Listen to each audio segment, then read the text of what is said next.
good morning, afternoon. I knew I'd do that. I've been sitting here thinking how strange it is that I'm doing this on an afternoon, and I knew I'd say good morning because I've just gone into automatic mode, haven't I? There you go. So it's not good morning at all. What am I on about? It's good afternoon. It's good afternoon. Isn't the light nice today? I've got this lovely window in front of me now, rather than behind me like I used to have in the old office. If you remember rightly, got this lovely window in front of me, and the light's lovely. I feel bathed in light, which is a good thing. Um, so yeah, why is it afternoon? Why is it afternoon indeed? Well, it's afternoon because afternoon comes after morning and all that kind of thing, doesn't it? But so there we go. So I've been in at university this morning, talking to a group of students, group of first year social work apprentice students. Literally, this is their first week. This is their induction, and I've told lots of them about this, so hopefully they'll join. And it was a really lovely moment. We had Catherine Whitting from Social Work England talking about what Social Work England do. If you sorry if you're not a social worker or social work student with this, but lots of you are. And she name checked me, which is really nice. And me and Catherine go back a long way. Both worked for the same local authority and that kind of thing. So that was really nice. It's really nice to get name checked in that session, and for her to say she was an avid follower. So there you go. Well, I was in this morning talking to the students about, well, you guess, self care and resilience and all manner of things. And I started with something that came up in a podcast, and when I was driving into work, and I just thought it was really interesting. Not something that not something that I haven't talked about before, I suppose, but it just struck me, and so I kind of shuffled the session around a bit and opened up with this, and the person on the podcast was talking about how we live in an age of instant gratification. And how we live in the age of now, she referred it to. We live in the age of now, and everything has to happen now. What's happening now is important. We don't kind of we don't kind of plot and plan, I suppose. Or we don't have to in the way we used to. I said this in the class this morning. When I was watching Friends, I used to have to wait a whole week to kind of see the next episode. Or if I wanted to, listen to the new album by whoever, I used to have to go to a shop and buy it and then bring it home and listen to it and all those kind of things. It's very different now. And some of those things are great. Some of those things are really good. But we certainly live in the age of now. And that means we seek instant gratification. We want things to be gratifying straight away. And the problem with life is that that's not how it works.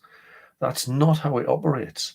If you want to achieve something, and that's what we're talking this morning, they're beginning this journey on a 3-year program of study. And over that course of time, there will be ups and downs, and there will be highlights and lowlights and all that kind of stuff. And there will be time where they find it difficult, and there'll be times when they're sailing through it and all that kind of thing. And the problem with instant gratification is when we're not getting that instant gratification all the time, when every moment is not wonderful, when every meal doesn't have, some sort of aniseed jus or whatever, when every meal isn't an experience, when every Saturday event isn't something magnificent, when it's just the routine, mundane life, then we don't find that gratifying.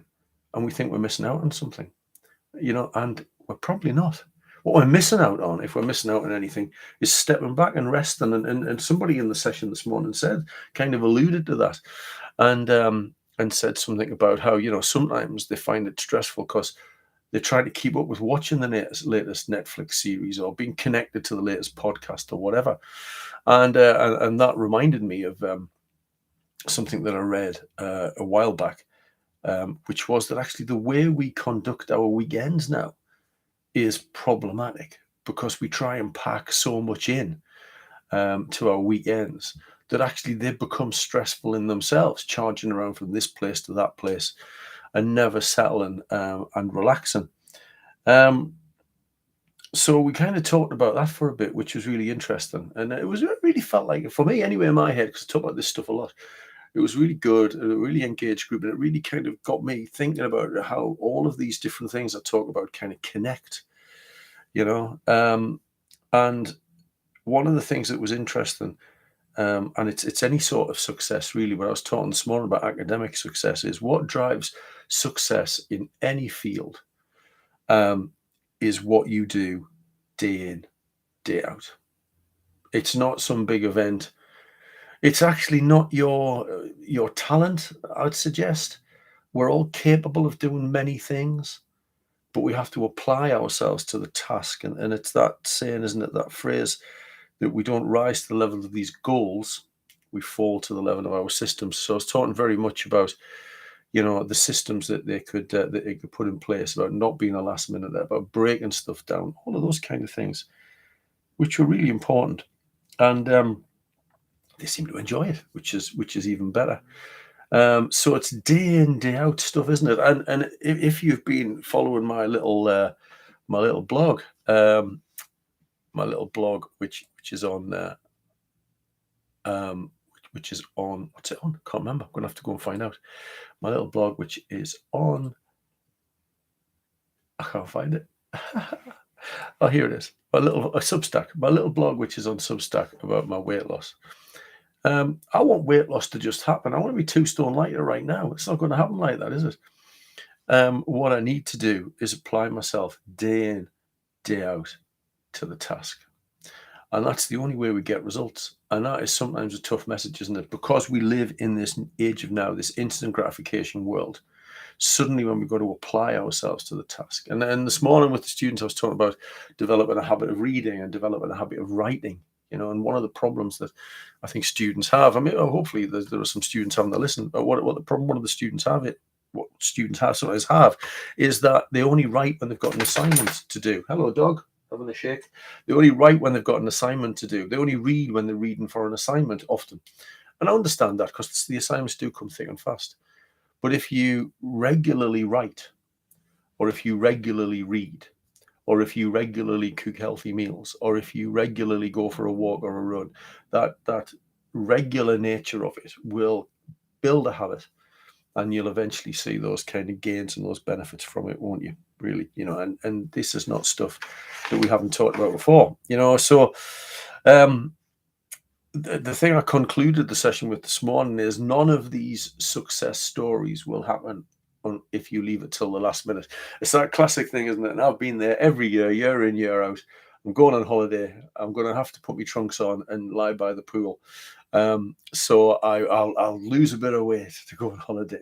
Why we're obsessed with what we look like really is beyond me. Well, we know why we're obsessed with how we look like, because the media push us these images of what we should look like, and we should just look like we want to look like, as long as we're fit, as long as we're healthy, as long as we're happy with our lot and how we look, then that should be fine. We get pushed images, but the point of that is, I always claim I'm going to try to be a bit thinner, so when I'm lying on the lounger, I look a bit better, because I'm sucked into that just as much as anybody is. And you leave it, you think, right, it's fine. 3 months, got 3 months to get the beach body. And with 2 weeks to go, you're kind of thinking, well, can I do this? I mean, the last couple of weddings I've been to, it's been like, well, that suit's a bit nip and tuck. You know what I mean? Because it's a while since I've had my suit on. All right, I'll lose some weight. I've got 6 months, and the week before, you kind of thinking, how am I going to peel myself into this suit that was going to fit me a lot better. So, it's what we do day in, day out. Nothing is ever a success, in my view anyway, if we leave it till the last possible minute. We've got to plan, bring the future into the present, so that we stand a better chance, of being successful with it. Plus, I know with this weight loss thing that I'm on at the minute, there are going to be some bumps along the way. And if I'm just thinking this is a lifestyle change, I'm going to absorb this into part of my life. I'm going to build these habits and just maintain these habits. Well, then if one day or 1 week I put a couple of pounds on, it's not going to be a big deal, is it? But if I'm desperately trying to do it for a particular date, that's going to be a problem. I'm going to be disappointed in that, and disappointment drives poor habits and bad habits. And it's the same. It's the same with assignments. You know, if you get on with them, or pieces of work, whatever, if you get on with them, um, you stand more chance of being successful if you give yourself the time, give yourself the space, give yourself the slippage. I always talk about slippage on that. So anyway, there you go. There you go. Lots of stuff that I've talked about before. Lots of stuff that, but pulling a few strands together there, and all of that part of what I was talking about this morning. So that's good. I enjoyed it. It was great. And it's Friday, so the weekend beckons. People, enjoy the rest of your Fridays. Remember, this Friday is the most important day of next week. What you do today will enhance what you get up to on Monday, and will enhance your ability to leave work behind for the weekend. I love to say it every week, just to remind myself and us of that reality. So have a good afternoon. Do a bit of planning. Get yourself sorted, and then enjoy your weekends. And I'll see you Monday morning. Sure, I will. Have a good one. Take care. See you soon.